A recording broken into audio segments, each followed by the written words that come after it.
This is the third section for what would be Chapter 9. There is a ton of things in here that will be covered in the AP exam. There's a lot of material in this section. A lot of it will have as graphs, but make sure you know the vocabulary, make sure you know the trends. You will probably need to pause a few times as you're going through this one, maybe because I will be going quickly through a lot of this. All right, the first thing is the most popular word in AP government exam. I think most teachers teach this as the very first thing that all year. And so when people start out the year, when they're having where they want to start out and do things right, they learn things and they study their notes, but after that, that quickly dies off. But political efficacy, the idea that your vote counts there, and the idea that you should go and vote there. Besides jury duty, it's one of the things that we have that is seen as part of your civic duty that you are supposed to do. Political efficacy has kind of gone up and down at different times overall for over decades, as you see by the graph. All right, who's the most likely to vote? This is not what party will they vote for. That comes in another section that we had before. But what is most likely to vote? Rich or poor? There is a direct correlation. People with more money are more likely to vote. Educated or not? Again, a direct correlation. More educated, more likely to vote. Married or single? Married people are more likely to vote than single people. Young or old? Once again, a direct correlation. The older you are, the more likely you are to vote until you get to basically what we would consider elderly. Union or non-union? Union are very likely to vote. Why is that? The unions go and try to get their union members to go and vote and remind them. Religious people are more likely to than non-religious in here. People that identify with a party more so than independent. That doesn't mean that all people independent aren't as likely to vote, but again, if you do claim a party, you're more likely to. Male or female, remember our gender gap. Women are now more likely to vote than men. Not by a very large margin, but it still is. But it's growing there, and that is growing. A lot of that is because of the education factor. Involvement in the community, interested in politics. Those two are pretty obvious for what you see. That yes, if you are involved in the community, you're interested in politics, you're probably more likely to vote. For races and ethnicities, we're going to go and break some of these apart. Some things are maybe not what you think in here. Government employees are actually very likely to vote. That should make sense. All right, this first chart is with income, and you will see that it is a direct correlation. The more money people make, the more likely they were to vote. The first one's average in here. Next one is here for education. Again, you see direct correlation. More education, more likely to vote in here. Here's where we kind of look and see for races. Now, non-Hispanic Asians, so they're not Filipino, and they are with that. They are actually not as likely to vote as African Americans there, but they are more likely to vote than a normal white that has college experience. But when you look at when there's no college experience, you'll see that Asians are a lot lower. They are actually our lowest group. For Hispanic, there is a big difference between those with no college compared to those that have college. For African Americans, you will notice that African Americans as a group is the highest voting, both with college and without college experience there. White, non-Hispanic, they're the whites that are not as educated are one of the higher groups there, but still not as high as African Americans have. For ages, for the most part, ages are over. You will notice at the end there that sometimes you will end up having it where 18 to 20-year-olds will vote a little more than 21 to 24, but usually not too much different. The chart on top left, the people with disabilities are a little less likely to vote. The one for gender, that doesn't mean that it's always that extreme in there for males and females, but there is more for female. For age group, I actually want you to take a little deeper look at this one. It's not just where you see that the people are older are more likely to vote and there, but notice the huge difference of when it comes to presidential primaries and especially the state primaries. And notice how few for younger people, which is the state primaries that you have, like here in Citrus County, that actually is usually what determines our county commission seats, our school board members. And you'll notice in some places there it's less than 10% until you get over people over the age of 40 there. And your local elections actually have more effect on you than the president. You may not think that, but that's where it is, even though most people will tend to vote for president there. So you see there where people that are in the 60s and their 70s that are the most likely to vote in local elections, and they control a lot of the things. Here you see for midterm rates, which are lower for Hispanics, Latinos there. All right, election day. What are some things that we can do to make better turnout? We just had our 2016 election, had the best percentage since the year 1900 of people voting there. But that hasn't always been the case. 4 years ago, we didn't have quite the excitement, although there were a lot that came out and voted for Trump, not as many that were coming for Hillary Clinton. One proposal is to make it a holiday, but would people very quickly just use it for something else? There, should we do more early voting? That has been our trend that we have had the last 2 decades, is have more and more early voting. Another trend that we had, which was 5 states that were doing it, but because of the epidemic, a lot more that we have for mail voting. Please realize there's 2 different types of mail voting in there. There's one, like where Utah has it, that every registered voter gets their ballot automatically there. So that's a total mail. Requested is like what we have in Florida. We call it an absentee ballot, but all you have to do is request it and you get the ballot there. Online voting, I know when I've said this in class, people are like, no, let's not do that. A lot of people don't trust that yet. Standardizing the ballot, we just saw that in this 2020 election where for each state is different, much less in each district. Florida has actually made a lot of laws to try to make sure that we have the same ballot from county to county for the most part. Modernizing the ballot equipment. This is one thing that Florida, where we used to be the joke of elections, we're actually seen as a model after this last election, where Pennsylvania might be the one that's the brunt of jokes now. But since 2000, we have modernized our equipment. Even though Citrus County, we had very modern equipment, we haven't changed since then, but we have no more mechanical counters. They're all scanned. We do have that. So strengthening the parties. Now, if the political parties were stronger, that would in normal times help things. We didn't have to worry about that at this last election because it was more Trump there than it was. This is an interesting graph, and this is where we have a lot of people that could be eligible that don't vote. And you will notice that our president is usually elected by less than 30% of actual people that could have voted if they did. All right, voter registration. Each state has their own rules for what they have in there. This is where, with voting, again, each state makes its own rule. That's the idea of federalism in there. There are some amendments to the U.S. Constitution that make it where states have to obey it. So you must know with your amendments. So an example would be the 19th Amendment. The state of Florida is not allowed to not let women vote in there. But other than what's in the amendments, this is where the states have their different rules, which we saw mightily in the last couple of weeks where we just finished the 2020 presidential election. 2 terms you need to definitely know, and will be, I believe, a lot of things on AP questions, are voter suppression and voter expansion.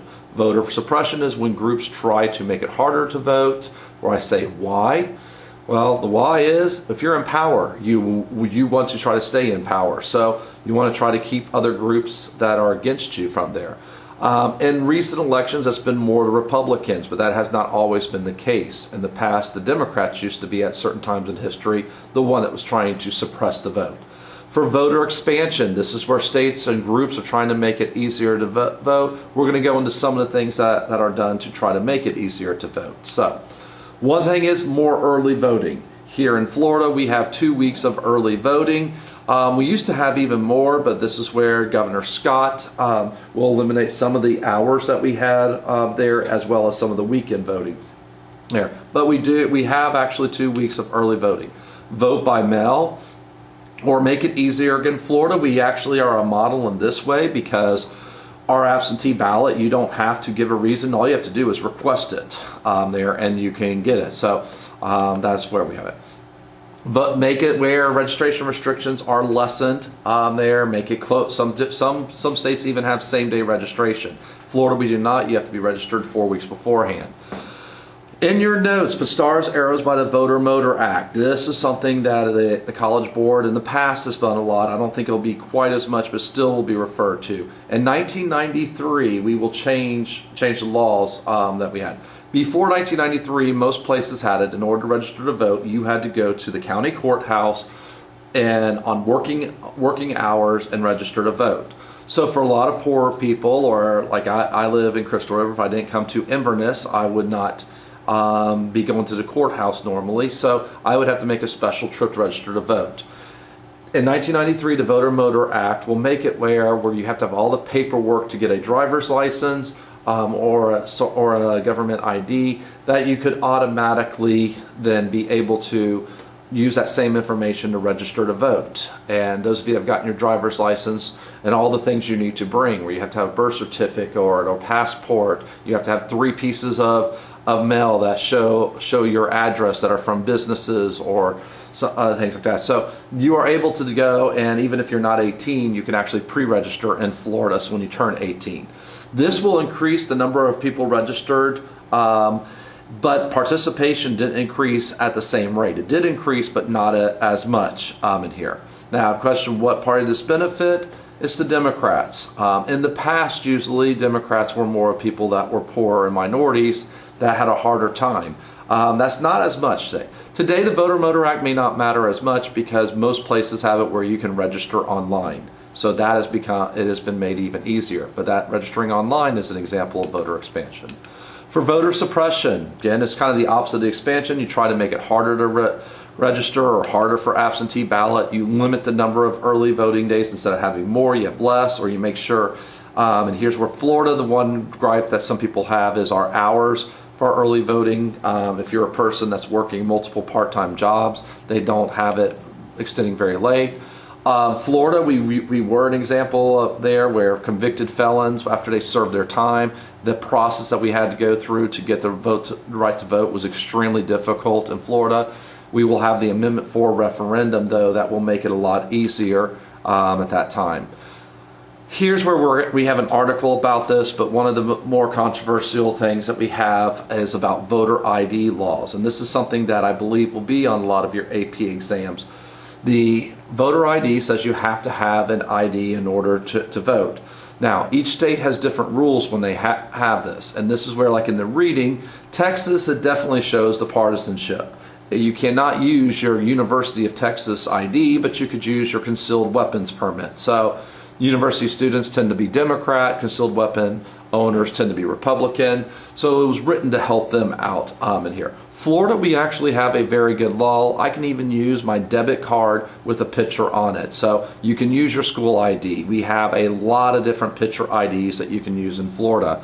Once again, this is where Florida, we're actually now being shown as a state that's doing things in the right way. Now, there's some people that say we should not have any voter ID at all.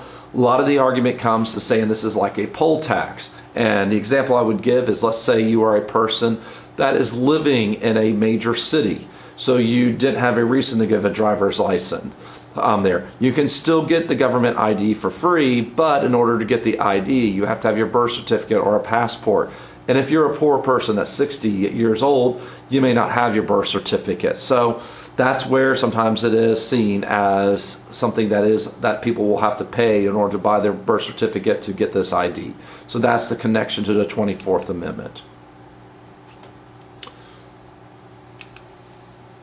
I don't quite agree with this. This is an article that was recent in here, and there were some things that when Governor Scott was a governor that we cut back on, like early voting days and the hours of it. But a lot of things kind of point to for Florida that we've done a lot of things to expand in the last 20 years, especially where Pennsylvania's there. When you compare what Florida has in Pennsylvania, this is where Pennsylvania now is a harder time. Again, the Republican Party is usually the one seen for voter suppression. That hasn't always been the case. In the past, there were times that the Democrats were. All right, this is some basic vocabulary that we have had in different sections, but that connects with voting. Make sure you know the word suffrage is the right to vote. Select perception that we had in the media unit, where people will pay the most attention to what they want to. So they're conservative, all they want to do is watch Fox News They want to hear preaching to the choir idea. Party line voters, a person that goes straight down the ballot. Split ticket voter, some Republicans, some Democrats, some independent there. A single issue voter is a person that obviously just there's one issue that matters. The most likely issues that we have that people will be a single issue voter are gun rights, abortion issue, or environment. For a split ticket voter, this is where we kind of saw this just recently in the 2020 election, because it was not seen as much as anti-Republican but anti-Trump for a lot of the ballots, because Republicans lower down the ballot did better on same ballots than what Donald Trump had done. So it meant that a lot of people were split ticket. Like in this area, they may have voted for Joe Biden for president, but they voted for the Republican Daniel Webster for representative. Amendments that connect with voting, the 15th, 19th, and 26th directly with suffrage, and there the 12th, the 17th, and 24th with different elections, and the 23rd with representation for DC getting 3 electoral votes. Do you want to take a picture of yourself on there? Each state has their own rules, like everything with voting in here. Now, this is something, it's a quick reminder, we're going to have this in federalism too. This is something you should have learned in your progressive unit in U.S. history, but many of you don't know. You must know the 3 vocabulary words: initiative, referendum, and recall. I'm going to start with referendum because we just had that in Florida, where we voted on, this entire state votes on something to be added to an amendment to our state constitution. The one that got the most publicity in Florida was that there was a referendum to raise the minimum wage to $15. In Florida, it has to get 60% of the vote, which that one did there. Now, how do you get a referendum on the ballot? Some are placed there by the state legislator, but the other way you can is an initiative. An initiative, a lot of times called an initiative petition there, but this is where you have to go, and for the $15 minimum wage, the group had to go get the wording corrected, approved by the Florida Supreme Court. They then had to collect a certain number of signatures of registered voters. I think it's something like 5 or 10% of the registered voters. Then it is placed on the ballot. So it's the initiative and referendum are a way for the people to be involved here. A recall is not like impeachment. Recall is you have enough signatures that are done, you can go and remove a person from office there and have a special vote just to remove them from office, even though they didn't do anything wrong there. We do have that here in the city of Inverness, and I know a decade or so ago there was a city council person that has that. The most famous of all the recall votes was probably in the early 2000s, when California will have that recall vote, and that is the one where then Arnold Schwarzenegger will later become the governor after that. All right, congressional side here. This is where we're shifting from president to the congressional elections. The House is every 2 years. The Senate is every 6 years, with a third rotating around. This is a repeat question on AP. Why did our founding fathers make it, or the framers make a continuous body? They don't want a huge changeover. And this is where we will have this with it. What is the pattern with midterm elections? Pistaro's arrows by this. It is the party opposite the president. Okay, the party opposite the president. Does not mean Republican or Democrat. I'm going to show you a lot of different things to show this. If you're a betting person for 2 years from now, when we have our midterm elections of 2022, you would vote you would put your money on the Republicans, because Joe Biden is a Democrat, and historically, especially in the House, the opposite party of the president does better. The 6-year itch, historically, if you have 2 terms of a president, usually that 6th year is even worse of a midterm. It happened for Obama. Did not happen for Bill Clinton, but it happened for Obama, happened for Bush, and that is something that and why a lot of times people say that we want to balance against the president, or you get tired of the same party going. Some recent midterm elections you need to know. 1994, and you're going to see the actual numbers of things, a huge backlash against against the Democrats when Bill Clinton was 2 years into his presidency, led by Newt Gingrich, what was called the Republican Revolution. 2010, we will have where a whole lot of people that came into office on Obama's coattails will turn around and they will lose. And this was the Tea Party revolt of 2010 there. In 2018, we will have a major change there. So the Democrats, which did not control the House, will win 39 seats over the Republicans there. Now, in 2018, the Senate, the Republicans actually gained a seat and they kept control there. But one of the differences was for this is sometimes for the Senate is not as much for changing. Plus, it depends on where how much is defending. So, like in 2018, the Democrats had to defend a lot of seats. It was hard for them to turn it over in here.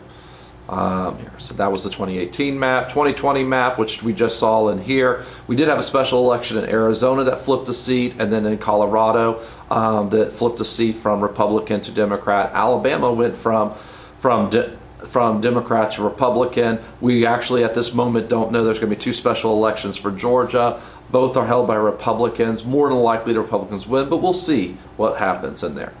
All right, notice the numbers on the far right here. You will see -30. Now there's a +6, +5, but -53, -8, -5, -28, -11, -43 in there. And those times. And this is where some of the older ones, the midterm election against the party in office there. For 2002, one reason why it's different is, remember that George W. Bush did not win a popular vote. Also, that was right after 9/11. That was not as controversial of an election. You know, it's a chart on the left. There's only those 2 times in 1998 and 2002. Everything else is always then the party opposite. And you will notice in 2010 that Obama set the modern record against it there. The chart on the right, once again, you will see there for the numbers in here. It's not just the House and the Senate. You will notice that president after president going down the list, almost all the numbers are negative when it comes to House seats, governors, state houses, state Senate seats. So this is where we end up with a huge changes, again, usually against the party of the president there that you have. If the president is unpopular, it brings it down. Now, some of you might look at this and say, wait, Barack Obama was real popular. He was really popular when he was first elected. Within 3 years, he had actually even a lower approval rating sometimes during his 3rd year, lower than what Trump's was there. His approval rating will go back up in the 2nd term. It will actually start with bin Laden and the economy turning around in his 2nd, 3rd years there. But this is where you have it in President's breakdown. That bottom chart there is the one that you can definitely see, and this is why I say if you're a betting person and you want to bet on what party's going to do in the midterm elections of 2022, you will see, except for the 2002 election, how the party opposite of the president usually does in there. The Senate, it's not as dramatic, but sometimes you do have it. But the Senate, again, a lot of it goes into what are the years at that time. The part I have highlighted here, the gap is partly explained by voters' tendency to seek a balance of political power. Always say there's a third of people that are going to vote all R's, a third of people that are all Democrats. What really matters is that third that don't want to see one party there, and those are the ones that determine elections. Even if you tend to lean Republican or Democrat there, we don't like extremes in here. So here we're looking at 2022 at this moment. We don't know with what Georgia will have, where there's one special election there. The map favors the Democrats a little bit in this case. So even though the midterm side doesn't favor history-wise for the Democrats, the map actually does help the Democrats a little bit for what's happening.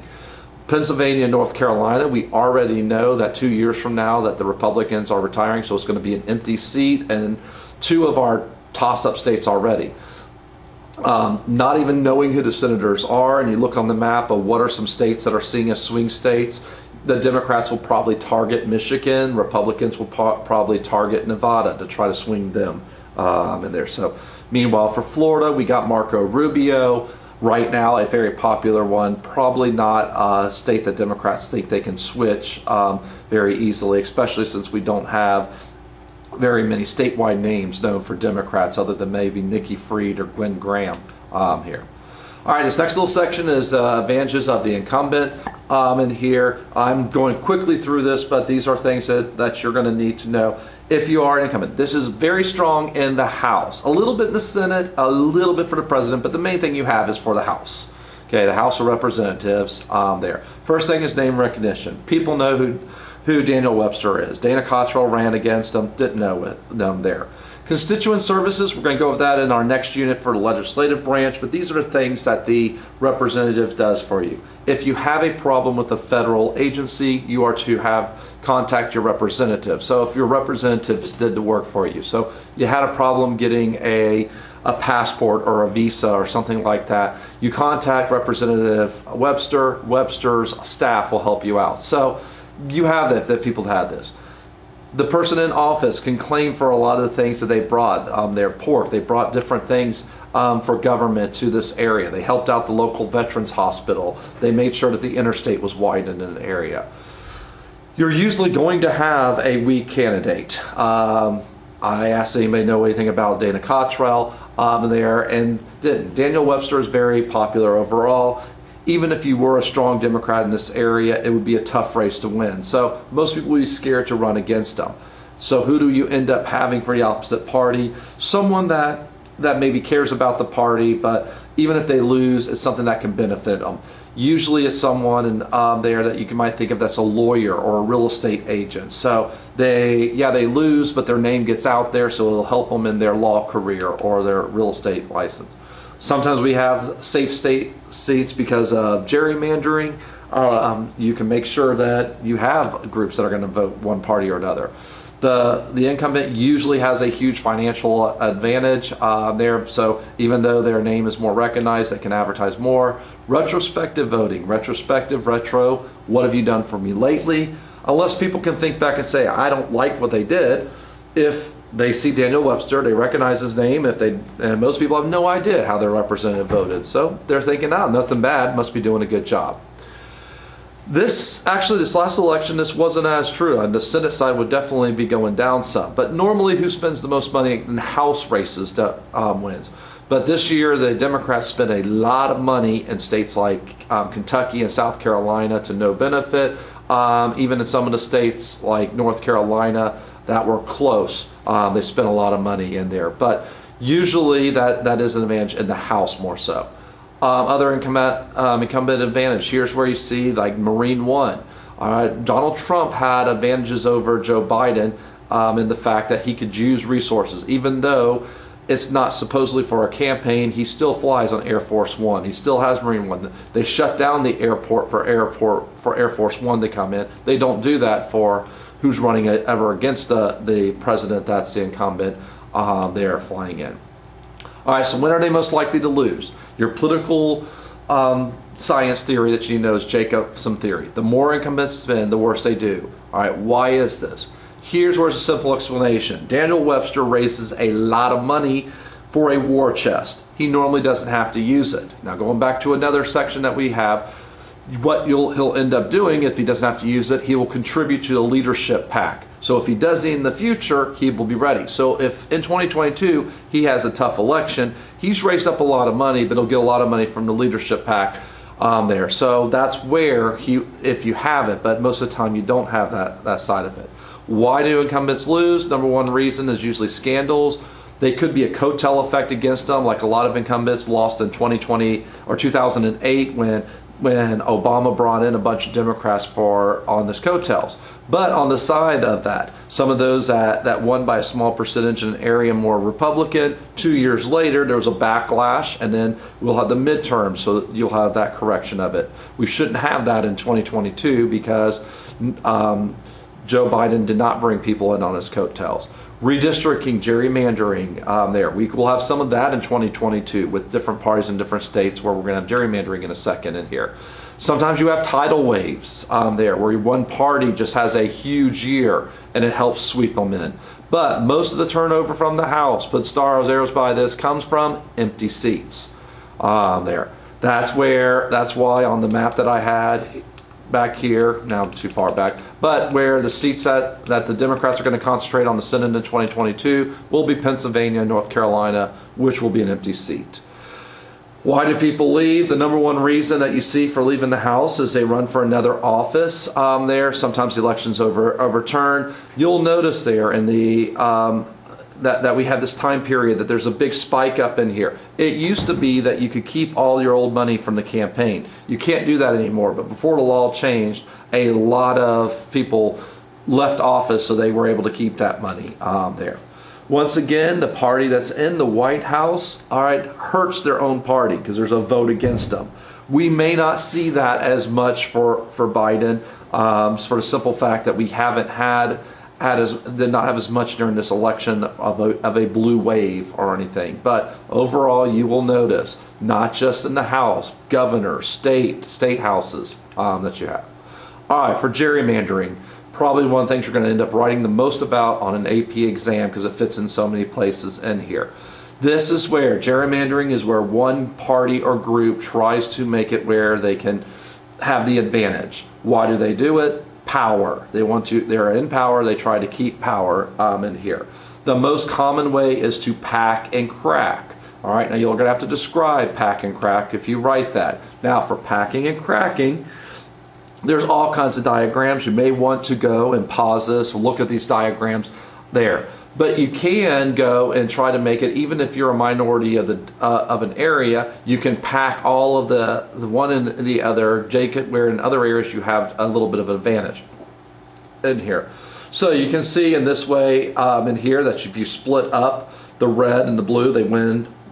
The blue wins all 5 of them. But in this case, and there you concentrate on things, the blue only win 2 and the red can win 3. So there's different diagrams kind of showing how do you draw things up there, and this is where it's very scientific. I mean, we come down to different neighborhoods.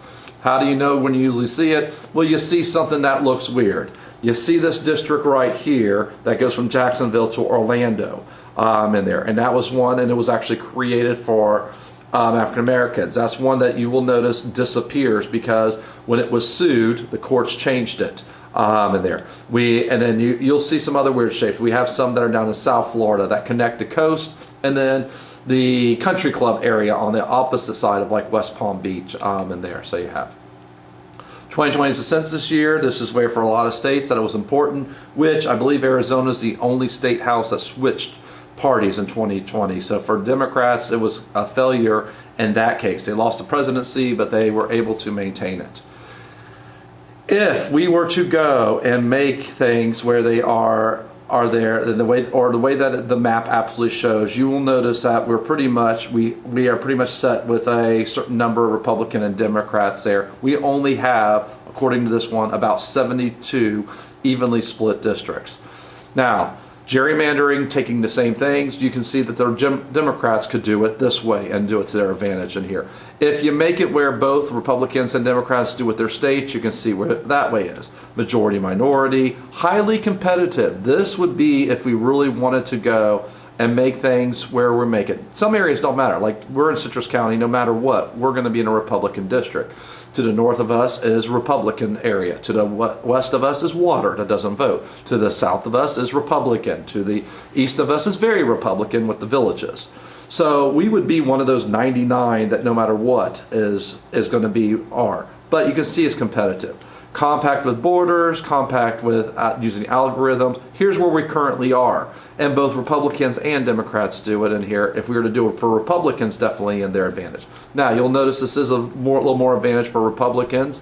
Reason being, the Republicans in 2010 controlled more of the state houses. They still also currently do. Plus, some states do not have it where the House and Senate do it. They will let it independent. California is that way. All right, how do people vote? In here. So this is where you kind of go through, and we'll go through class, and it's kind of reviewing over mixing a couple of these last sections together in there. So wealth level, how do people vote in there? Poor, do they vote Republican or Democrat? In the past, it was usually Democrat. It still leans Democrat, but what we will find now is that a lot more of the poor whites are going in. The working poor that used to be Democrat are more Republican now. lower middle class. Again, it's a little bit more by race in there, as a lot more lower middle class white are trending more toward the Republican that you have. Once you start working up in there, the wealthier you get in there, the upper middle class is usually more Republican, and then you go more Democrat here. Age, usually younger are Democrat, more leaning Democrat. This is usually then getting to be more Republican. Older people are a little bit Republican, but not as much as you might think in there. It's usually slightly more Republican that you have. Now, here's where we see the biggest difference: urban and rural. Urban is most likely to be Democrat, rural is Republican. So, what about the suburbs? The closer the suburb is to the center of the city, the more likely it is to be Democrat. Further away, Republican. That's basically our number one indicator in most of America today. Different areas. New England tends to be more Democrat. The Midwest, there, it depends on how you want to go for the Midwest, but the Midwest, basically the Great Lakes area, that's probably our most mixed. Indiana's Republican, but this is the area Republicans are trying to switch over. Deep South minus Florida has been Republican, although Georgia is showing the difference. North Carolina is another one that Democrats are looking. Great Plains is basically the heartland for the Republicans.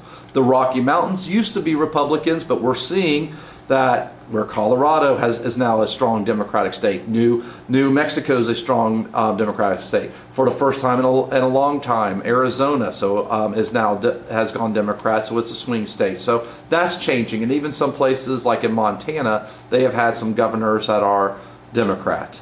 The Southwest United States is turning more and more Democrat there. Pacific Coast is Democrat. Hawaii, Democrat. Alaska, Republican. Different professions, kind of go over that. Different religions, we've gone over that before also. All right, so here's where for Jewish voters, you will see for the Jewish, they tend to be a lot more Democrat than Republican, although in 2020, this is where we will have, for Donald Trump, he will in the state of Florida get the highest percentage of Democrats, where normally it's only about 10% vote Republican. Donald Trump got almost 30%. Evangelicals are seen as a heart for the Republican Party right now, but you got to go deeper than just that in there. If it's white evangelicals, you see on here, only 14% seem to be Democrats. So that is heavily Republican. So the independent, but most of them lean more Republican. So white evangelicals are heavily there. Black evangelicals are the opposite, very strong Democrat. Here's where our key for the future, all right? Notice how many are in the middle for Hispanic evangelicals. And this is for where are they going to go? Republicans down in South Florida in this election targeted a lot of these Hispanics on social issues that you have. And so Republicans did a lot better where Hispanics, normally you would think Hispanics would only have about 25% for Republicans. Donald Trump was getting it closer to 35% there. So is this a trend that Republicans are going to continue to get, or is that going to be different in the future and trend sort of back towards the Democrats? Again, Democrats still have a advantage, but the advantage is being cut in here. Trump won 80% of white evangelicals in 2016, and he won probably in 2020 better there. Those with an education, you can look at this right here and what the trend is in here. The more education in there, when it comes to white voters, basically for white voters, education is a bigger thing. So you'll see share of district population that's white without a bachelor's degree in here. It's a lot more Republican than Democrat. Yeah, for that election especially, younger people are more likely to be Democrat there. Although the trend is actually de-alignment, and a lot more that are trending to being in neither party. Latino voters, this is where we're seeing some changes. Again, it leans Democratic, but in Florida especially, where we have such a diverse group of Hispanic voters, we cannot put them all in one group. We have Cuban Americans, we have a lot of refugees from South America there that do not like the idea of anything socialist and that you have. We do have Mexican Americans, but we have a lot of them from the Caribbean. We have a lot of Puerto Ricans, so that's where we have it. Here's where we see for population density in here, and you will notice the trend: rural, very, very Republican. Rural suburban, so, and here still more Republican. Now we get sparse suburban, you notice it's about even. Dense suburban, which is a lot closer to the city, a lot is now Democratic. Urban suburban on there, a lot more Democratic. Urban, very Democratic. So that is our number one indicator that we have right now for looking at things in here. Education, and this is a trend that we have as are the areas that the higher the education are going more and more Democrat in there, especially when it comes for whites in here. White districts overall, though, are moving further right. We had a little bit of this shift back a little bit here in 2020, but that has been the trend over the years for areas. The wider they are, the more Republican that they are becoming. Here's an interesting that we see for the future, and where can Republicans look and see in here. This was the Trump effect. In 2016, a lot of these areas, which was a huge battleground area in this 2020 election, you notice like the rural areas and New York and Maine in there. So areas there that Trump did really good that historically Republicans can't. The pink area has been more Republican and there. White is usually Democrat. So this is where was the difference? And if you are a Republican strategist, where do you aim? And so if you look at this, number one area that you want to target in the future as a Republican is the Great Lakes area there. And then also some of the rural areas up in the northeast areas that you have in here. Why do people vote? People vote, and they're usually because they prefer the person that is more like them. It sounds very simple, it is. And there, when they don't know, they vote party image. They think they're more Republican, they identify as Republicans, that's how they vote. Party identification is the best indicator. People, when they say, I lean Republican, they're more likely to vote Republican in here. Now, we've had a little bit less with this, with the candidate centered Reagan, Obama, Trump there. 10% of Obama voters also voted for Trump. So they weren't voting R or D, they were voting towards a certain candidate in that case. The 2016 election was not normal there. Now the question is, are some of the trends going to be continuing on? Trump had a scorched earth primary. He did not have a lot of support from Republicans. He won despite a lot of what were called never-Trumpers. Clinton's support for the Democrats was also lukewarm because a lot of the Bernie bros, some of the Bernie bros actually went and supported Donald Trump because they didn't want Hillary Clinton. There, a lot of African Americans didn't show up and vote in 2016. A lot of traditional factors didn't go. Clinton had a lot more money, had a lot more endorsements, but that didn't matter. Now Trump got a lot of free publicity from the media because the media covered him a lot more.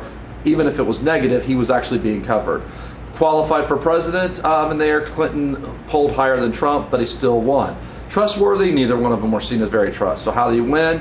Basically, he won in the battleground states. He won Michigan, he won Michigan, Wisconsin, Iowa, and Pennsylvania. Those were the states that he switched over in there, that Midwest area. And the people that were more passionate for Trump showed up and voted. 2020, we see the same thing. Trump actually had more votes for him in 2020 for popular votes than he had in 2016, but we still haven't finished counting the ballots. It's going to be close to 5 million more for Biden. Why? People were showing up that were actually maybe not voting for Biden, but were voting against Trump. So there that we had at this time. For the CSAT, this is from January, but now we know Republicans won Susan Collins' seat. The Democrats took Gardner's. Looks like the Republicans have won all, but then McSally switched over. So the 5 seats Democrats were targeting to swing in the Senate, only 2 of them they were able to win.